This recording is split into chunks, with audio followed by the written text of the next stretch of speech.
Regal Cinemas reopened its theaters in the US less than 2 months ago, but now the country's second largest movie theater chain is closing its doors again over the pandemic. Here to discuss is Newsy's Catherine Beat. Catherine, how many employees will these closures impact? Regal has 40,000 employees working at its 536 locations here in the US. So starting to Thursday, when those theaters start shutting down, all employees will once again be furloughed. Now, some of them had already been working much shorter shifts because of the pandemic. For instance, one employee in Maine told the New York Times that they've gone from working 25 hours a week to just 9 since they were called back to work in August. Regal so far has not given any indication on when it thinks it might be able to reopen for a second time.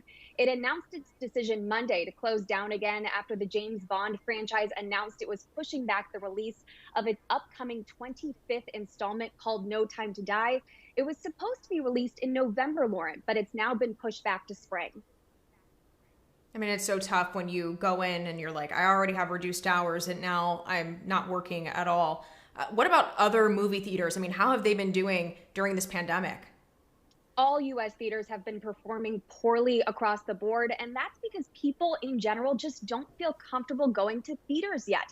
And that, of course, is having a dire effect on ticket sales. It's taken Tenet 5 weeks to gross just $45 million in the US.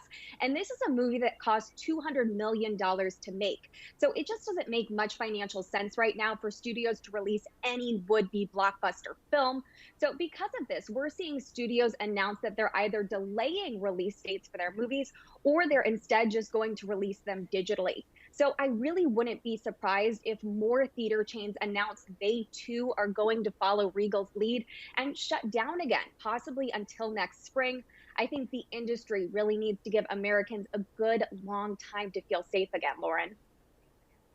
Yep, absolutely. And it just seems, I mean, it's not even just theaters, but arts in general, film, music. I mean, all of these events that take you to a space where you got to be around people, it's not happening.